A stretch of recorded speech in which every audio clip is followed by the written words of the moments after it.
Pare por um instante e se pergunte: quantas vezes na vida já te obrigou a recomeçar quando tudo parecia ter chegado ao fim? E se eu te dissesse que existe uma história de amor, perda e redenção capaz de desafiar qualquer desânimo? Neste vídeo, você vai conhecer Onofre, um homem marcado pelo sofrimento provado na dor, que perdeu julgamentos, solidão do cárcere, a fúria do próprio destino, e mesmo assim encontrou forças onde só havia ruína. Prepare-se para mergulhar numa travessia que começa com uma injustiça profunda.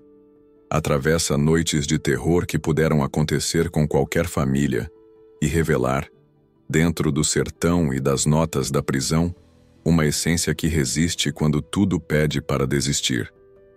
Cada cena dessa história é construída para prender, emocionar e provocar.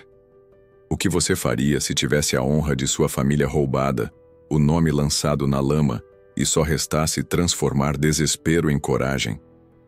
Aqui, nada é superficial. Desde a infância dura no interior da Bahia, ao reencontro com a fé depois de 3 décadas no inferno, Onofre nos mostra que esperança não é luxo, é sobrevivência. A cada passo dessa jornada, você vai sentir o peso da perda e, sobretudo, a força silenciosa de quem decide lutar não pela vingança, mas pela própria paz. Venha descobrir como a vida pode renascer até a maior tragédia. Fique conosco até o fim e se permita surpreender. Talvez você se enxergue na história desse homem, o reflexo de batalhas próprias, e quem sabe encontrar, nesse relato, o incentivo para o seu próprio recomeço. Abra o jogo, respire fundo e entre nessa jornada de superação, dignidade e fé. Porque o impossível, às vezes, só espere a coragem de quem ousa viver de novo. Naquela manhã em que tudo mudou de vez na minha vida, o cheiro forte do café subindo pela casa não era suficiente para tapear a amargura que já escorria pelas paredes. A luz tardava pela janela, e mesmo os pássaros mencionados cantando de cabeça baixo aquele pedaço da Bahia esquecido de Deus. Na velha rua de terra batida, os passando em cabisbaixos, fingindo não me ver, mas Dona Celeste, que me conhecia desde criança, não resistiu. Quando eu cruzei com ela na pracinha, questão de desviar, andar no outro lado, como se a minha presença fosse doença ruim. Fez isso com os olhos grudados no chão. Ali, parado na soleira do portão, eu entendi que a vergonha não era só minha, mas que tinha se alastrado feito praga, grudando na roupa da minha família inteira. O nome é Onofre, nascido em 1965, filho de Dona Madalena, uma mulher miúda e de fé grande, e seu Justo, um vaqueiro de poucas palavras e muitos calos, ali do interior da Bahia. Cresci sem luxo, mas também sem descanso. Desde menino fui atirado para o mundo tão pequeno ainda, e já era preciso aprender a diferença entre cansaço e necessidade. Era a enxada, era o serviço no curral, era o arroz nos ossos para crescer. O céu da minha infância era azul desbotado de tanto sol, o chão rachado de tanta seca. A barriga roncava de madrugada, e ainda assim aprendi logo que reclamação era pecado. Deus ajuda quem madruga, dizia papai, mas parecia que Deus acordava tarde demais para olhar pela gente pobre. O tempo corria a favor dos outros. Na escola tentei aprender a juntar as letras, mas a cabeça já estava cheia de tarefas da roça. O professor era severo, a palma da mão marcada de vara de goiabeira. As palavras que consegui ler eram como as que a vida batia na pele. Fome, solidão, medo, silêncio. O recreio era só o tempo de dividir um pedaço de broa suportável com os outros meninos, rir das próprias misérias, inventar sonho onde tinha só poeira. Meu pai era homem calado, de olhar triste. As mãos dele tinham rachaduras, o rosto, sulcos de quem já perdeu esperança mais de uma vez. Quando perdia o emprego, a família apertava ainda mais o cinto, e minha mãe, Madalena, rezava para que a seca desse trégua. Aprendi a distinguir o som da voz de minha mãe, quando era esperança e quando era de medo de que o marido voltasse de cabeça quente. Meu irmão mais velho, Zeca, era meu exemplo. Trabalhador, mas marcado por feridas nas costas e no coração. E eu, metido no meio dos dois, senti raiva. Não sabia de quê, mas senti. Foi nesse chão, nesse calor, que o sentimento de injustiça tomou conta de mim. Trago até hoje na pele o dia em que vi Zeca, meu irmão, sendo chicoteado por um dos capatazes da fazenda do Coronel Genésio. Zeca tinha roubado o pão duro da cozinha, querendo alimentar os irmãos menores. O capataz não quis saber, amarrou Zeca num mourão e desceu a chicotada por ordem do coronel. Gritaram, riram, e eu, escondido atrás do curral, trincava os dentes sem poder fazer nada. Naquela tarde, decidi que nunca mais permitiria covardia na frente dos meus olhos, mas não sabia como transformar aquela fúria em justiça. Aos 10 anos, não se tem muito o que fazer além de aprender a engolir o nó. Homem que é homem engole sapo, dizia meu pai. Mas eu sentia que quanto mais sapo eu engolia, mais a revolta me comia por dentro. Os meninos da vila implicavam com meu nome, com o cor da minha pele. Riam do meu jeito de falar duro, de andar descalço mesmo depois de crescidinho. E eu, cada dia mais calado e arisco, sinto o peito pressionado até tardejar. A seca de 1974 foi das bravas. Vi boi morrendo de pé, passarinho caindo do galho, gente mudando de cidade com a trouxa na cabeça. A comida em casa ficava cada vez mais rara, e Dona Madalena chorava de noite achando que ninguém ouvia. Só que criança escuta choro de mãe até quando dorme. Muitas vezes inventava travessura só para ajudar a fugir do peso da cozinha vazia, do cheiro de panela encardida queimada no fogão de lenha. Foi também nessa época que aprendi a carregar culpa nos bolsos. Uma vez, Zeca sumiu no mato tentando pegar peixe com a mão. O coronel deu por falta dele no serviço e fez minha mãe pagar em oração, e eu, em medo. À tarde, quando Zeca encontrou desmaiado de fome perto do açude, a surra veio dele mesmo. Homem de casa não descansa sem dar conta do recado, disse meu pai. E a lição doeu na carne e ficou na alma. Minha infância foi marcada por cenas assim. Mãe de avental encardido pedindo a Deus por chuva, pai sentado à mesa em silêncio, cheiro de lenha e suor, pratinhos dividindo pouca comida, risada curta no terreiro, o olhar de minha avó, Dona Iaiá, olhando o céu azul sem promessa. O tempo era de deficiência em tudo, exceto em lição dura. Mas não é só de miséria que vive um menino. Tínhamos também nossos problemas, ainda que pequenos. Corrida na chuva depois da tempestade trazer vida para a terra.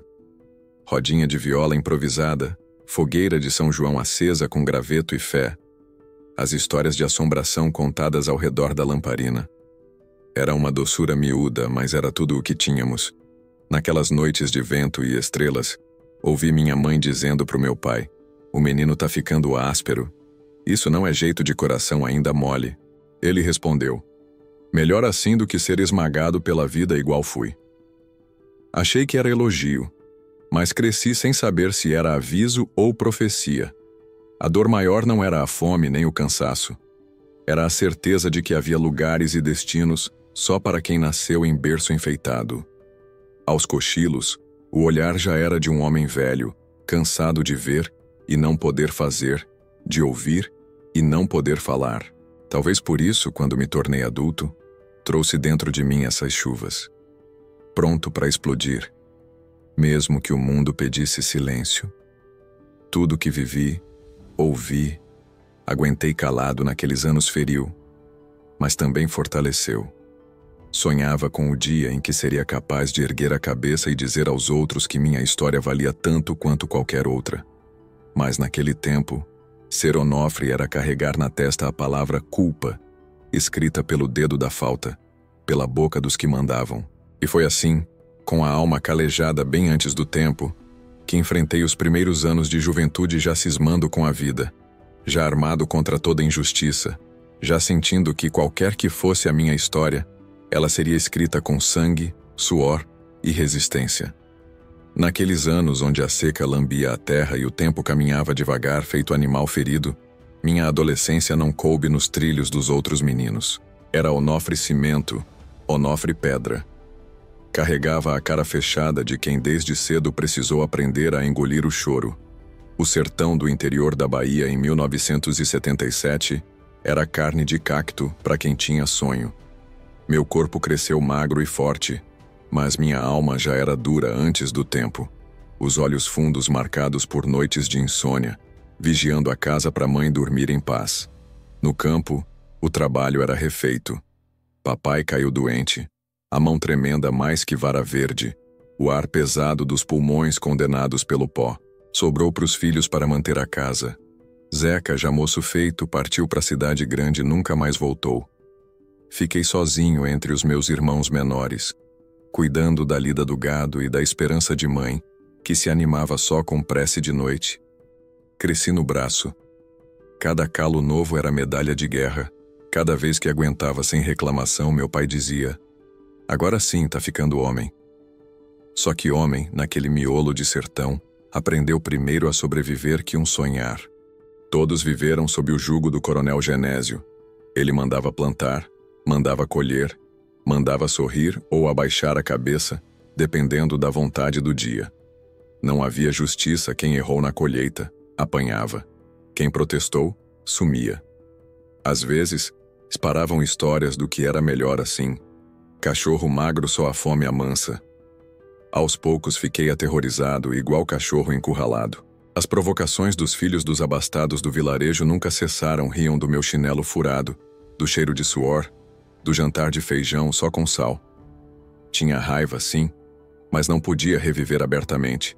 Mandava soco no tronco da árvore depois da escola. Mastigava a raiva até sangrar a gengiva. Foi nesse tempo sombrio que um evento mudou meu boato e agravou a dor.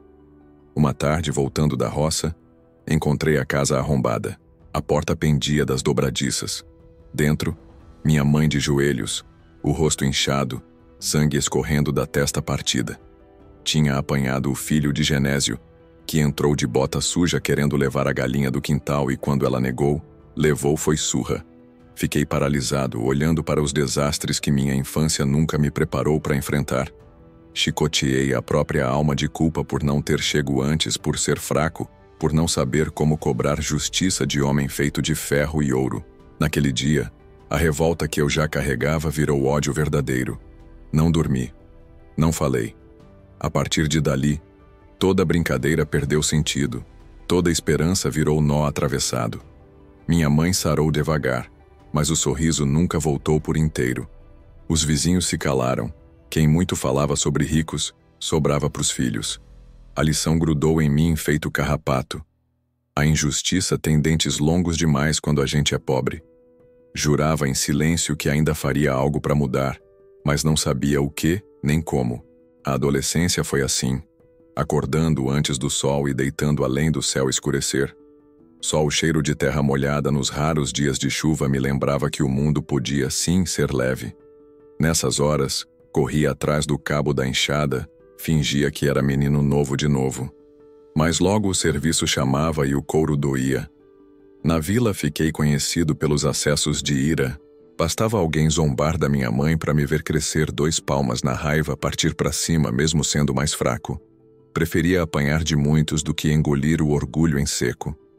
Ganhei fama de encrenqueiro, de revoltado, e os adultos cochichavam: "Onofre não vai dar para nada bom." Passei a adolescência buscando refúgio no mato, entre árvores que só pedem silêncio. Ali, jogava a raiva para fora, conversava com Deus em voz baixa, questionava por que o mundo era assim, injusto. Às vezes encontrei resposta no canto dos pássaros, outras vezes, no barulho distante do sino da igreja. Sinal de que, por maior que seja o sofrimento, um dia termina. Aos 17 anos, minha alma era velha. Meu corpo, um catálogo de cicatrizes, corte no braço da faca do açougue, queimadura na perna do fogo do fogão a lenha, olho roxo de briga na feira. Mas o que ninguém viu foi o buraco por dentro, a ausência da esperança, o medo crescente de virar só mais um número esquecido. Mas apesar de toda essa aridez, carrego lembranças ternas. O cheiro de pão de milho de minha mãe nas manhãs melhores, o gosto do café fraco com rapadura que ela fazia questão de dividir. E a única alegria regular vinha nas festas São João, Reisado, procissão de Nossa Senhora. Nessas noites era permitido esquecer o resto. Roupas remendadas, rostos sorrindo, promessa de que a vida poderia melhorar. Bastava crer. Foi assim, misturando beleza e sede de justiça, cheguei que adulto. Não sabia ainda o boato, mas senti que algum dia as dores guardadas dentro desse peito se voltariam em tempestade e que, seja para criar ou para destruir, eu seria incapaz de negar seu chamado. O feixe de luz da manhã entrava torto pela janela da cozinha, misturado com o cheiro de terra molhada e um restinho de café requentado. Eu, Onofre, aos 19, já ostentava o mesmo olhar cansado dos homens antigos do sertão, mas naquele ano, no meio dos meus próprios destroços, a vida me decidiu dar um sopro de esperança a um novo começo, costurado a partir do experimental: o amor. Foi naquelas festas de junho, de sanfoneiro desafinado e moça enfeitada de fita, que conheci Luzia. Ela vinha rindo, bandeja de doces equilibrada nas mãos, cabelo preso por laço azul, jeito de quem parece saber segredos da alegria. Olhou para mim sem pudor, entre a fogueira e o balão apagado. Por um instante, senti o tempo parar. Toda a mágoa, toda a raiva, pareceu murchar diante daquele sorriso fácil. Eu tinha ouvido falar de Luzia pela boca dos outros. Diziam: é filha de Dona Severina, benzedeira da vila. Menina direita, mas tem brilho nos olhos. No começo, só admiro de longe. Não sabia me portar diante de coisa tão macia, sendo todo couro e espinho por dentro. Mas ela não teve medo. Um dia, caminhei devagar. Ofereci do pé de moleque, perguntei se eu gostava de festa. Trocamos poucas palavras, muitos olhares. Aquela simpatia me desarmava, me fazia menor. Eu não sabia ao certo como era ser visto por alguém sem desprezo, sem desconfiança, só com a clareza de quem enxerga além das mãos cansadas e dos pecados anunciados logo na entrada da vila. Com Luzia, pude ser menino de novo, brincar de jogo do anel, dividir sonhos sem sentir culpa. Nas semanas seguintes inventei motivos para passar pela porta da casa dela. Buscava água no poço na mesma hora, ajudava a renovar cancela, levava recado. Qualquer desculpa era válida. Dona Severina me recebeu no início, com o olhar de quem avalia o boi antes de comprar. Mas aos poucos vi que meu interesse era puro, e não havia outra intenção além do bem que Luzia me fazia. Homem bom planta futuro não, ela dizia, apertando meu ombro. Isso me dava força. Nos poucos momentos de sossego, eu e Luzia sentávamos no banco da praça, mãos cruzadas feitas treme-treme cada toque, cada risada. Era um fio novo costurando esperança, onde antes só havia escuridão. Por dentro, eu agradeço a Deus morno das minhas orações, pedindo coragem para não estragar tudo. Sentia que, pela primeira vez, poderia talvez ser feliz sem carregar as obrigações de resolver os problemas do mundo. A vida melhorou. O trabalho seguiu pesado, mas parecia mais leve. Com Luzia do meu lado, minha rotina ganhou sabor. Acordava disposto, sonhava alto, já me via tendo casa, quintal, menino pulando na volta da mesa. Ela me faz sonhar com pão fresco, roupa limpa, vida organizada. Eu prometia futuro mesmo sem saber se o destino permitiria. Filhos de pobre aprenderam cedo que a alegria é breve, mas eu me apegava ao momento, não ao medo. O namoro foi curto, mas intenso. Logo pedi a mão dela em casamento a Dona Severina. Fui recebido com um prato de angu e carne de panela. A resposta veio bem clara. Quero neto, mas quero neto de homem honrado. Assenti, engoli o orgulho, jurei diante do altar, mesmo com o bolso vazio. Casamos no salão da igreja, vestido emprestado, sapato remendado. A festa foi feita de bolo seco e alegria molhada de lágrima. Só quem já sentiu o mundo ruir dentro de si entende a diferença entre felicidade de verdade e fogos de artifício. O casamento mudou minha vida, moldou esperança. A casa era pequena, chão de barro batido, telhado remendado, mas era reino só nosso. Luzia vestiu o lar com flores, encheu cada canto de cheiro bom e de afeto. Mesmo cansada, fazia pastel dos bons, mexia arroz de leite no tacho, ensinava a mim a arte da paciência. Homem sem fome de mundo corre menos risco de cair no abismo, dizia, fechando a janela nas noites frias. Logo o tempo trouxe seu maior presente. Luzia engravidou. A notícia foi recebida com promessas de vigilância, de amor redobrado, de cuidado para nunca repetir destinos velhos. Nas noites quentes, sentávamos à porta, ela acariciando o ventre arredondado, eu contando estrelas, sonhando com o nome de menina. Mariana, decidimos. Nome de Papai Noel, nome de avó. Passei a trabalhar dobrado. Queria tudo. Berço feito, guarda-roupa arrumada, futuro seguro. A gravidez de Luzia foi tempo de expectativa e medo. Cada consulta na cidade era um suor frio. Cada prazer era sinal de alerta. Mas Mariana veio ao mundo bem. Olhos grandes, pele de jambo. Chorei ao vê-la. Chorei de soluçar, sem pudor. Ali, naquele instante, entendi. Era pai. Era guardião de futuro. Era homem finalmente inteiro. Os primeiros anos de Mariana foram pura reinvenção. Passei a pular pelo quintal, cantar modinhas incômodas, só para vê-la sorrir. Luzia, mesmo cansada, nunca faltou deu amor. Deu leite. Deu nome ao que antes era só carência. O tempo de paz foi curto, como tudo na vida de pobre. Mas nesses anos, aprendi que a esperança, como horta de sertanejo, precisa de cuidado todos os dias. Mariana cresceu, firme como planta boa, curiosa. Espera, apegada à sombra do meu corpo onde quer que eu fosse. Por vezes, agradecia a vida por ter escapado de mim tornar de vez só carranca. Com minha família por perto, esqueci ainda que por breves momentos, da raiva, da sede de justiça, do mal do mundo. Pai, olha só. Mariana chamava, e eu esquecia de tudo o que pesava nos ombros. Luzia sorria, e eu esquecia da história das dores. Ainda assim, medo morava em mim como morava no coração de todo pobre. Medo de perder, medo de errar, medo de ver tudo desmanchar de uma hora para outra. Mas ali, durante aquele tempo, entre o cheiro de lenha e o barulho de criança, eu achei mesmo sem dizer em voz alta que, talvez meu destino tivesse finalmente mudado de rumo. O destino, às vezes, é um fio finíssimo, basta uma noite, um descoberto, e tudo o que parecia certo se desfaz diante dos olhos. Naquele tempo, eu andava acreditando que a vida, enfim, tinha raízes cravadas diferentes no meu peito. Tinha família, trabalho, casa, comida no fogo, cheiro de roupa limpa pela manhã. Mariana crescendo espera, Luzia forte como pedra de rio. Aos 20 e poucos anos, senti orgulho de ser uma classificação firme na vida, não mais apenas vírgula na história de alguém.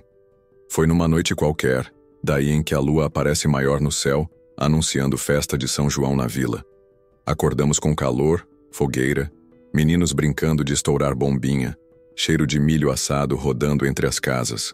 Luzia se enfeitou, vestiu Mariana com vestido novo. Eu fui ajudar um compadre num parto de criação que nascera de madrugada e precisou de braço extra para salvar a vaca e o bezerro. Saí com a promessa de voltar cedo. Deixei minha casa cheia de esperança, como fazia em todo evento de alegria. Horas depois, quando voltei, encontrei a porta de casa entreaberta, um silêncio duro pairando no ar, aqueles que a gente sente no corpo antes mesmo de entender no pensamento. Chamei pelo nome de Luzia, depois por Mariana. Nenhuma resposta. Adentrei a sala e, por um momento, não reconheci meu lar. Jarro quebrado, cadeira caída, as poucas flores jogadas no chão. Chamei de novo, ouvindo o próprio coração bater como se quisesse me avisar do que estava por vir. Luzia estava caída perto da cama, a roupa rasgada, o rosto marcado de pancadas, o olhar perdido, desencaixado da alma, aquele olhar que depois aprendeu a distinguir, de quem cruzou um inferno, voltou e teve de continuar vivendo. Mariana, encurralada num canto, mexia num pedaço de pano, olhos secos, corpo inteiro encolhido. Cheguei perto sem saber se tocava, se gritava, se desabava o pranto de vez, ou se inventava força onde não existia. O cheiro, o silêncio, a angústia no ar me cortaram de dentro para fora. Tentei colher do chão um resto de esperança, mas cada detalhe me jogava mais fundo. Pouco a pouco, entre soluços de Luzia e as frases esfareladas de Mariana, entendi. Havia invadido a casa 2 homens conhecidos apenas de vista, tipos inescrupulosos, vagabundos jogados pela cidade, aqueles que sentem prazer em ferir, tinham feito o pior. Abusaram de Luzia. Esmagaram a infância de Mariana num ato covarde, vil e irreparável. O horror era tão grande que, por um instante, só desejai não existir mais. Fiquei ali, sentado entre elas, chão de cerâmica fria sob o corpo, sentindo tudo ruir. Não chorei alta, não praguejei. Um silêncio comprido me agarrou. Só consegui respirar fundo e repetir por dentro: não, não, não, não é verdade. Mas era. Luzia encolhida dizia baixinho: não deixa eles voltarem. Mariana não falava nada. Só se balançava, resgatando um canto antigo, aquele de dormir quando tinha medo dos trovões. Na vila, logo a notícia se revelou. Mas mulher que sofre violência, naquele tempo e ainda hoje, às vezes não encontra apoio. Vizinhos cochichavam, evitavam o olhar. Alguns à boca pequena insinuavam causas como se a culpa fosse de um vestido, de uma palavra, de um bobo descoberto. Senti cada olhar cortando meu orgulho. Cada conversa atravessada fermentando a vergonha na carne. Tentei proteger minha família como pude. Fui à delegacia, o delegado fez perguntas cruéis. Duvidou, olhou Luzia de cima para baixo, como se ela fosse ela a culpada. Saí de lá mais destruído do que quando entrei. Voltei para casa jurando vingança, como um leão preso na armadilha, rosnando até para a sombra. Luzia começou a adoecer. Não dormia. Chorava ao menor sopro de vento. Mariana regrediu, esqueceu as palavras, evitou sair no terreiro, desenhava figuras tristes no poeirão da varanda. Passei a dormir um pouco, com o facão do lado da cama, fazendo cada passo fora de hora perto de casa. Não queria perder o resto que me sobrara de fé. Rezava à noite, suando frio, pedindo um sinal de que a vida ainda poderia ser digna, mas a cada dia, o silêncio entre nós crescemos. A vergonha varria toda a ternura dos olhos de Luzia. No olhar de Mariana agora morava o pavor, em vez de curiosidade. O pouco de esperança que tinha construído rachava no concreto da destruição. Sofremos meses e naquele tempo, ninguém ofereceu socorro de verdade. Nem o padre, nem o pastor, nem a parteira velha, ninguém sabia o que fazer. Apenas Vanilda, mulher experiente de muito mundo, se atreveu a entrar, trazer caldo quente, conversar baixinho, oferecer simpatias e benzimentos. Ela dizia: dor de alma só se cura com o tempo, mas o tempo às vezes se esquece da gente, Onofre. E eu ali, afogado no próprio veneno, mastigando a própria impotência, sem saber se tinha vontade de sumir ou de incendiar o mundo. Durante esses dias, quantas vezes me pedi se Deus ainda morava perto da nossa casa. E toda noite o mesmo pesadelo. Vejo de novo a porta aberta, escudo o grito abafado, sinto o cheiro, escudo as palavras duras do delegado, os risos na rua, e acordo duro feito pedra. O ressentimento virou só veneno dentro do peito. Procurar justiça no interior era para mim o mesmo que pedir chuva em época de seca. A promessa vinha, mas a água mesmo era só ilusão. Os culpados seguiram andando livres pela cidade, debochando nas esquinas, sem o menor medo. Quando via seus rostos, ou via as marcas que deixaram na minha família, algo velho, irracional, ancestral, começou a rugir dentro de mim. Era como se todas as dores vividas desde menino, todas as vezes que engoliam orgulho, todas as chicotadas vistas em Zeca, todas as humilhações da escola e do campo, explodissem agora num único grito mudo. Aos poucos fui me tornando outro. Evitou o espelho, falou pouco, tornei o trabalho minha prisão. Mas por dentro, a vontade de justiça ou de vingança só cresceu. Eu via o mundo passando lento de novo. Vejo agora, olhando para trás, que aquele foi o início do fim do Onofre que sonhava. Uma noite, minha esposa olhou para mim e disse com tristeza: Você não me olha mais como antigamente. Parece que até você sente vergonha de mim. E eu, sem resposta, chorei sozinho na varanda, agarrado ao retrato da família que queria restaurar e não sabia como. O tempo passou, mas nada sarou. Mariana calava mais do que falava. Luzia morreu por dentro antes de morrer por fora. E eu, alma partida, entendi que ali, naquela casa de barro e fé rachada, o inferno tinha feito morada. A chama do ódio, nunca tão viva, era a única coisa que mantinha a luz acesa por dentro. Estava claro como o sol do meio-dia. Eu não ia conseguir viver segundo as regras dos justos, enquanto o mundo não devolvesse à minha família o que fosse roubado. Foi aí que pela primeira vez compreendi que nem todo homem nasce para aceitar calado o que lhe é imposto. E nessa escolha, o preço pode ser a própria alma. As noites que seguiram aquela tragédia foram longas, insuportavelmente lentas, lembrando as épocas de estiagem quando nem o vento se mexe e os minutos parecem grudar na pele. O peso da injustiça queimou dentro de mim feito brasa esquecida. O tempo corria lá fora, a vila segue sua rotina. Batizado, enterro, feira, missa, tudo igual. Mas dentro da minha casa, o mundo havia parado. Luzia já não cantava, não arrumava lençol no varal, não fazia mais o arroz cheiroso. Mariana se tornou farol apagado. Não queria sair, não falava. Cevava assustada até com o barulho de passarinho batendo na vidraça. E eu, homem feito, virei sombra. Só sabia roer as unhas, cavucar terra, encarar a parede tentando entender o que restava de mim. O corpo segue automático. Ia ao serviço, cortava a cana, empunhava a enxada, mas todo gesto era duro, sem alma. A cabeça voltava sempre para as cenas. A polícia debochando, o padre soltando meia bênção apressada, a agitação nos meus cacos com olhos de pena ou desprezo. Vi minha família murchando, a dignidade se esvaindo entre as frestas da casa, e a vergonha começou a se transformar em uma raiva surda, quente e absoluta. E é nessa raiva que mora o início do fim.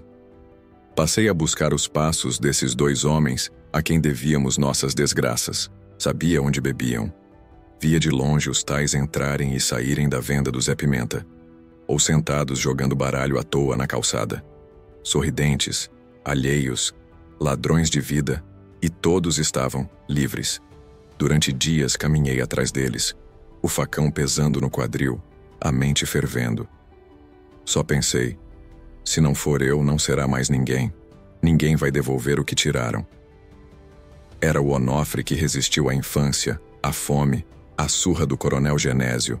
Era o mesmo Onofre que nunca se perdoou por não defensor Zeca, por não chegar cedo para salvar minha mãe, por ser pequeno quando a vida pedia tamanho.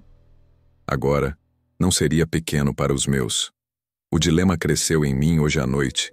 Ser justo ou ser justo com as próprias mãos? O que sobra para o pobre quando a justiça é luxo dos outros? Conversei 1, 2 vezes com Vanilda, que me aconselhou. Onofre, justiça é remédio amargo, filho. Tem que dosar. Mas a sede de justiça ultrapassou qualquer conselho.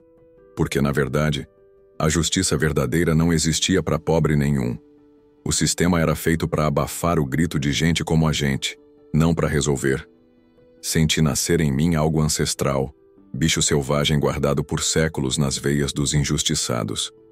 Às vezes perguntou-se que ouvia vozes nas paredes. Não vai deixar barato, homem? Não vai, não? O apetite por vingança não é prato leve. Acordava todos os dias com o peito estourando, a boca seca de tanto jurar. No espelho, os olhos fundos me entregaram. A pureza do menino se perdeu. Restava o predador acuado. Decidi, enfim, que seria eu a espada do próprio destino.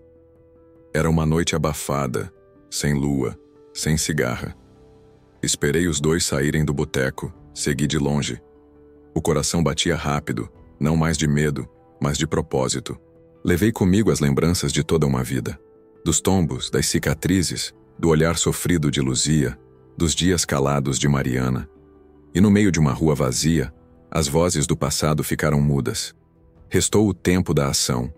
Disse palavras duras, Palavras que nem lembro direito foram cúspides, feitas de ódio derramado. Lutei com fúria, com a força de todas as injustiças, com cada gota de dignidade arrancada. E, entre gritos sufocados e golpes dados, vi as vidas dos meus agressores se apagarem. Trêmulo, encarei as próprias mãos agora mais manchadas do que nunca, mas só consegui pensar. Acabou. Por fim, acabou. Não acabou nada. Voltei para casa com os olhos cheios de chuva represada. Luzia viu tudo antes que eu dissesse. Mariana só me olhou firme, como se entendesse em silêncio o peso de tudo aquilo. Preparei um café amargo. Fiquei na varanda esperando o que já sabia que viria. A polícia não demorou. Não houve resistência.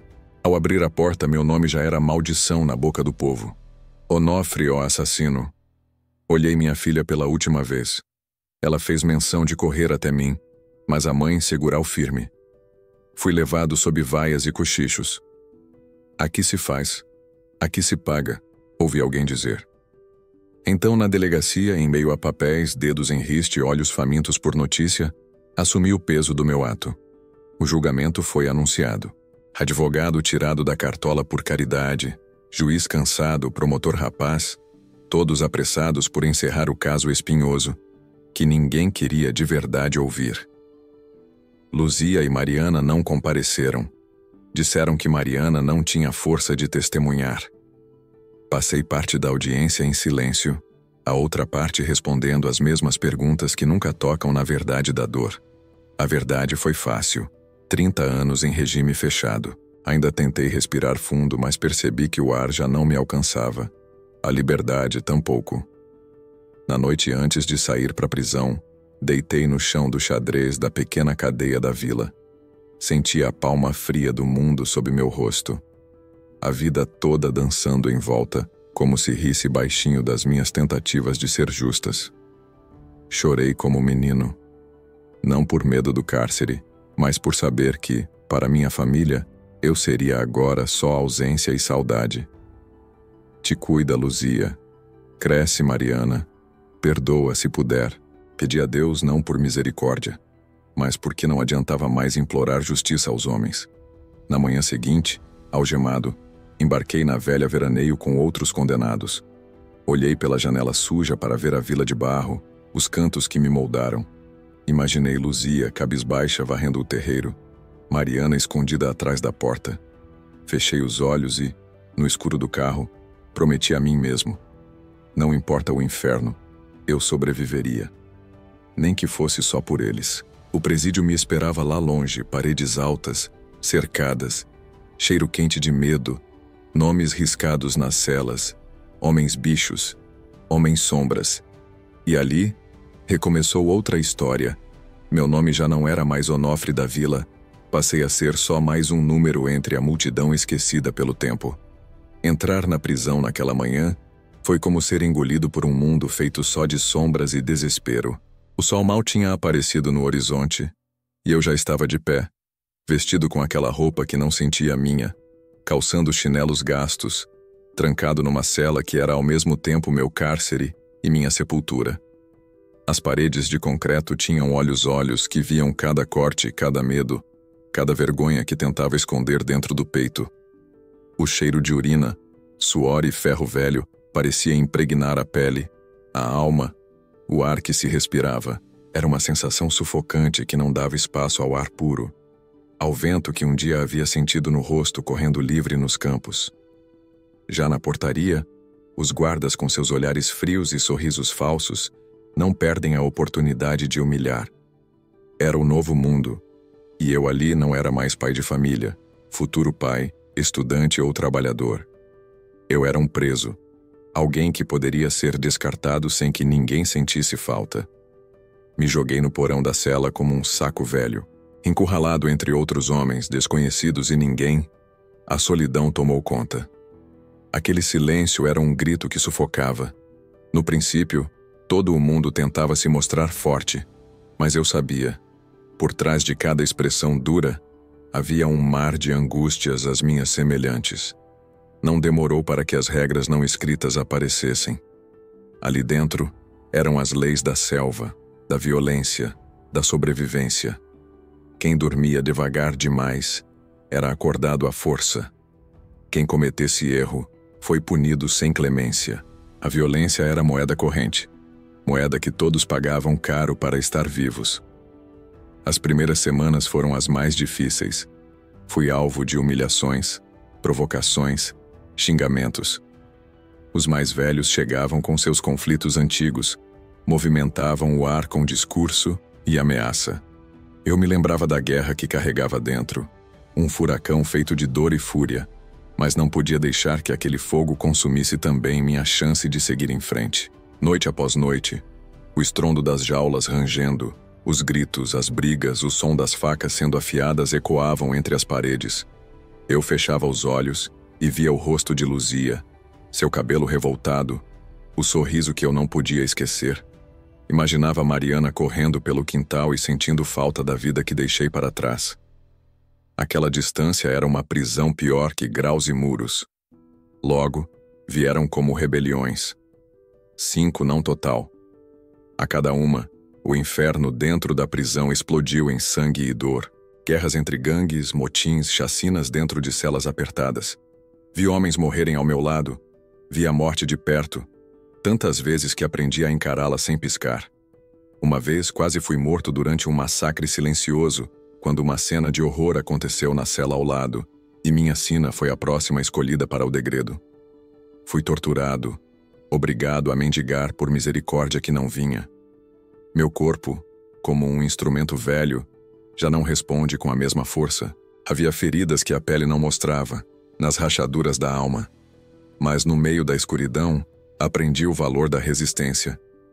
Cada porrada era mais um tijolo na fortaleza que eu precisava erguer para não me perder de vez. Era uma batalha diária contra o esquecimento, contra a raiva que ameaçava me tornar monstruoso, como os que me feriam. Cheguei a pensar: se essa é a justiça dos homens, é melhor esquecer a justiça e me entregar ao silêncio. Mas não pude. O nome da minha filha e da Luzia eram correntes invisíveis que me puxavam para trás, para a esperança. Lá dentro, o lembrar da vida de fora, da chuva e do calor, do cheiro do mato depois da chuva, do sorriso da minha mãe, era quase exercício de loucura. Naquele pedaço escuro, cultivar fé era um sussurro, uma oração feita só comigo. E foi do fundo desse silêncio que, com o tempo, começou a nascer outro sentimento, lento e forte. O arrependimento. Ocorreu quando o pastor Antônio entrou na minha cela pela manhã, trazendo um rosário, algumas palavras mansas e um olhar que dizia mais do que qualquer discurso armado. No começo, rejeitei. Não queria ouvir sobre perdão, sobre amor, sobre Deus.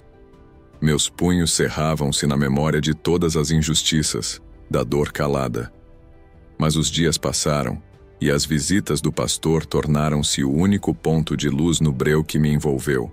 Quando ouvi, olhos nos olhos, uma passagem da Bíblia, senti uma lágrima solitária descendo a face.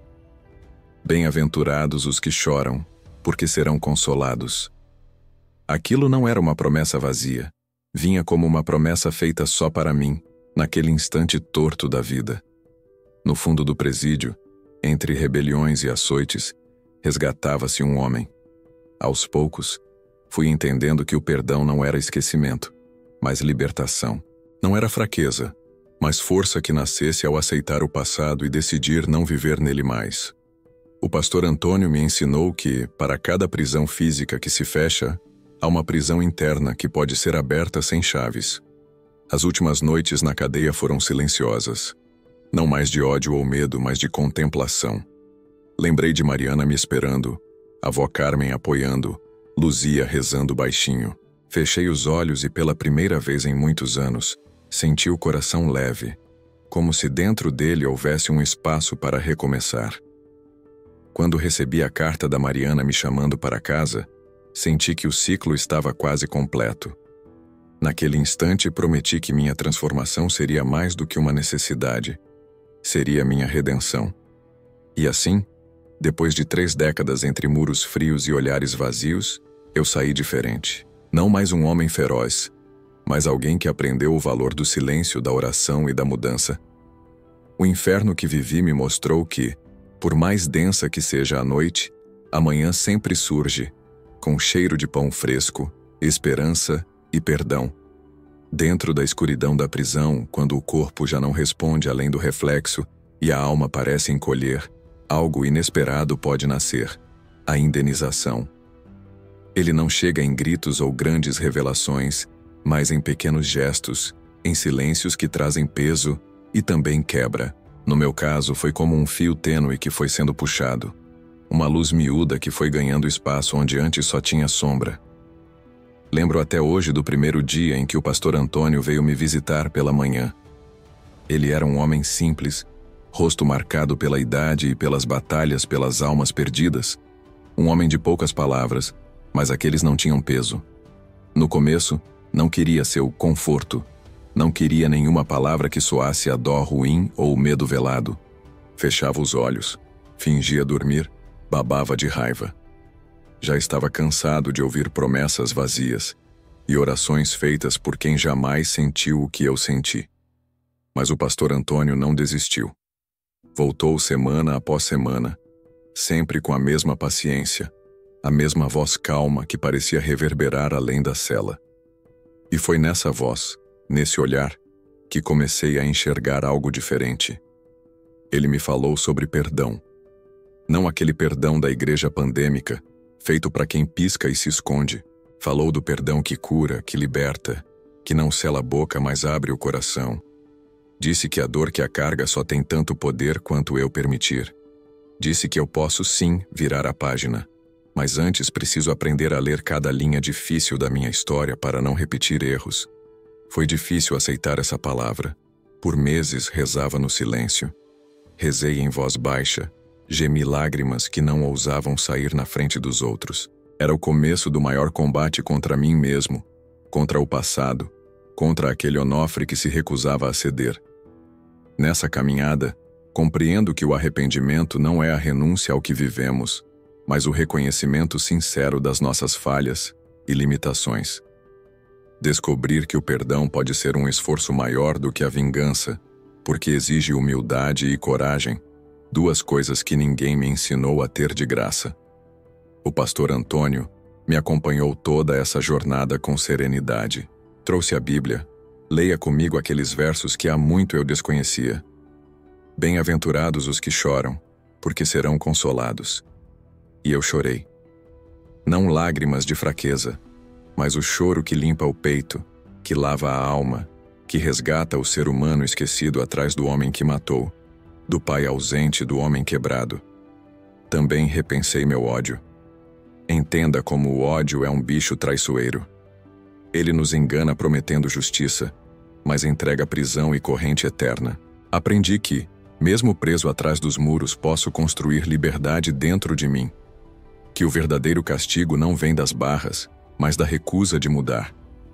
Durante essas décadas, acompanhei o mundo de longe, na carta rara de Luzia, na visita eventual de Mariana, em notícias sobre a vila, sobre as estações que mudam, os tempos difíceis que ficam para trás. No fundo, a esperança passou a ser algo mais tangível, uma promessa arcaica que começa a criar raízes. Antes de sair da prisão, escrevi muitas cartas, nem todas enviadas. Nelas deixava pedaços do meu coração nas palavras. Pedia perdão para a morte, para a vida, para os filhos, para mim mesmo. Era impossível apagar o passado, mas podia, sim, escolher a forma de carregar aquilo que me aconteceu. E essa escolha deu-me novo fôlego. Quando chegou o dia da soltura, eu não era o mesmo. Nasceu ali um homem de fé. Não aquela fé cega e passiva, mas uma fé vívida, testada, angustiadamente conquistada. Eu tinha mais cicatrizes no peito do que na pele, mas minha alma era mais leve. Aprendi o olhar para o mundo com olhos renovadores. A caminhada para casa foi lenta, com passos pesados pela idade e pela vida usada demais. Mas senti a força crescendo a cada passo. Era o chamado do amor, da família, do presente que ainda podia ser vívido. A porta da cela se abriu e eu entrei na luz, mesmo que timidamente, como quem tem medo de ser ofuscado. E no abraço frio de Mariana, o perdão entrou, suave, tímido, mas genuíno. Luzia, já frágil, me olhou com olhos cheios de vida, dissolvendo séculos de mágoa. A neta ainda nem se tinha nos braços, alegria pequena e nova, chama para o nosso amanhã. Eu aprendi que a vitória não está em nunca cair, mas em persistir na caminhada mesmo depois das quedas. Que a execução é feita dia após dia, gesto após gesto, palavra após palavra. Que o amor verdadeiro cura o que o medo de vingança. Hoje sei que Deus só pede a fé que temos e a coragem de caminhar mesmo quando a estrada despenca. E essa fé é para mim um sopro sutil, uma mão invisível que segura o meu coração até o amanhecer. A liberdade tem cheiro. Descobri isso no dia em que as portas do presídio se abriram para mim, depois de 30 anos de escuridão. O ar que entrou nos pulmões já não era o mesmo da minha juventude. Estava misturado com o peso do tempo, mas também com uma leveza estranha, novidadeira, como o aroma do café fresco no quintal nas primeiras manhãs após um inverno longo demais. Quando pisei fora, o mundo parecia desacostumado comigo e eu dele. Cada som era forte, cada cor mais viva um susto para quem se habituou por décadas ao cinza dos muros. O corpo era outro, mais velho, mais fraco, mas curiosamente mais leve, como se a alma tivesse deixado parte do fardo do passado naquele chão frio. Fui recebido pela Mariana, mulher feita, olhos que traziam mistura de passado e futuro, lágrimas que pingavam sobre o sorriso.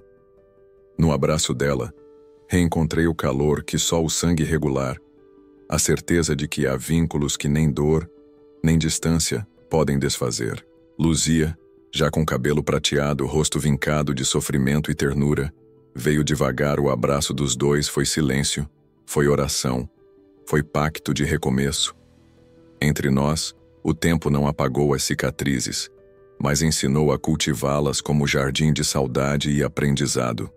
Conheci minha neta um raio de esperança. Quando ela nasceu, percebeu que herança não é só o que oferecemos na vida, mas também o que inspiramos a reescrever depois de nós. Sentimento de ruptura, alegria, isca nervosa, mas acima de tudo, gratidão, pelo simples direito de poder sorrir de novo. Aos poucos ocupei meu lugar nesse mundo novo. Não era fácil enfrentar o olhar de quem conheceu o Onofre do passado, o Onofre manchete de tragédia. Houve julgamento na ambiente, papel passado com erro no cartório da memória dos outros. Mas eu insisti, parti para ações pequenas, ajudei na limpeza da praça, cultivei a horta comunitária, ensinei menino da vila a plantar feijão, contei minha história nas rodas de conversa, mas nunca como exemplo de vingança, só de transformação, de humildade conquistada com dor.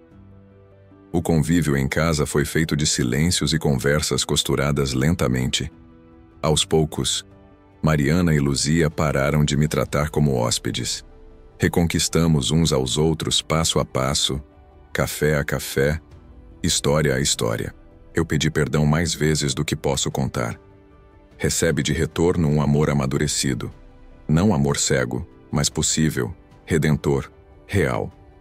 Vez ou outra, ainda acordava à noite ceando frio, feito por lembranças do passado, do cativeiro, da violência. Nesses momentos, rezava em voz baixa, olhava para o teto escuro, agradecia por estar ali, sentia o coração pedir calma. Aprendi a ser paciente comigo mesmo. Entendi que o caminho da cura é feito de tropeços, mas cada passo pesa menos quando a gente aceita a própria história, sem orgulho e sem autopiedade. Passei a valorizar o que antes era pequeno, poder preparar um café, varrer o quintal, tomar sol cedo, ouvir a chuva bater na telha, cuidar das flores de Luzia, ouvir Mariana lendo em voz alta para a neta, receber um bom dia na feira, ser chamada para um conselho na vizinhança. O verdadeiro milagre não estava nas voltas grandiosas do destino, mas na ternura ordinária do cotidiano. Tempos depois, procurei o pastor Antônio. Quis abraçar, obrigado. Ele olhou nos meus olhos, sorriu e disse: Filho, a vida não pede perfeição, só pede humildade para recomeçar todo santo dia.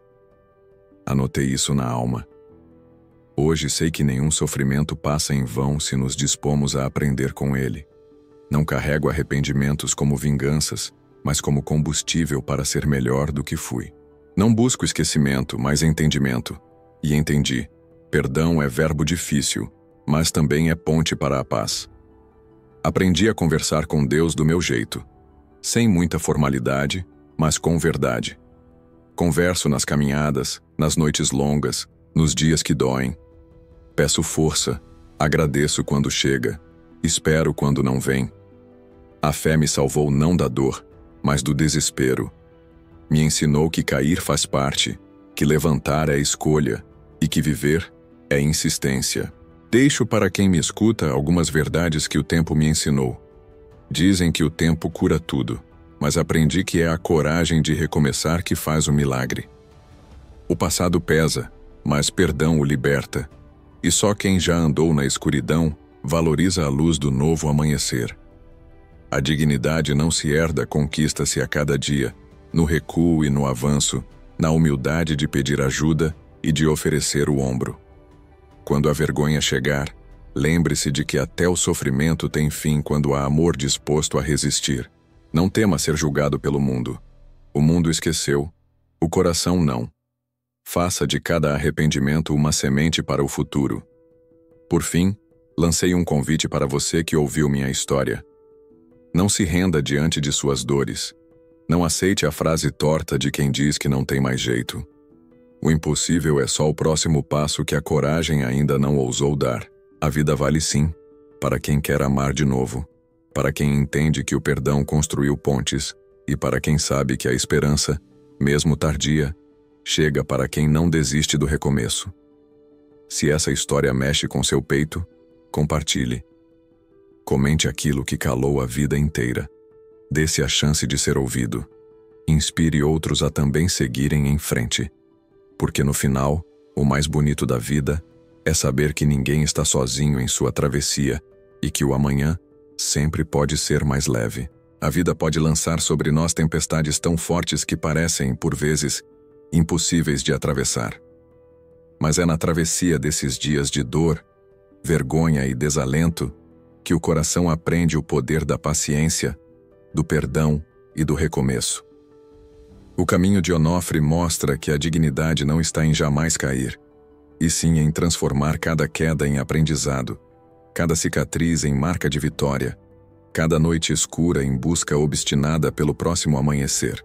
Não importa que ele tenha tirado esperança, família, nome ou liberdade, ninguém pode lhe roubar a capacidade de fazer nascer nova esperança dentro de si. Superar não é apagar o passado, mas decidir, a cada novo dia, que você não será mais prisioneiro da culpa ou do medo. É sim, escolher ser maior do que as próprias dores, estender o perdão onde há espaço e oferecer amor inclusive ao próprio coração. A verdadeira força é perdoar quem feriu, em aceitar quem somos e, acima de tudo, em ter humildade para pedir ajuda, para começar de novo, para descobrir que até no deserto há sentimentos possíveis. Quem insiste na esperança não envelhece por dentro. Quem compartilha sua história se liberta e planta coragem para outros que ainda caminham nas sombras. E se você estiver sentindo em algum ponto desta história o aperto de uma saudade, a memória de uma ferida, ou a chama de uma esperança que parecia apagada, não guarde isso só para si. Deixe nos comentários a sua palavra de superação, seu ensinamento de vida, a sua promessa de recomeço.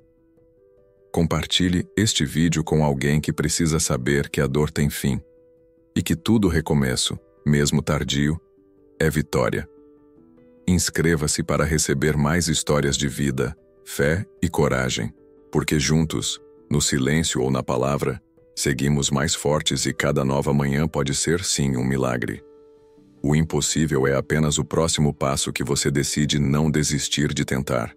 Siga, recomece e transforme seu próprio destino. O mundo está esperando sua história de superação.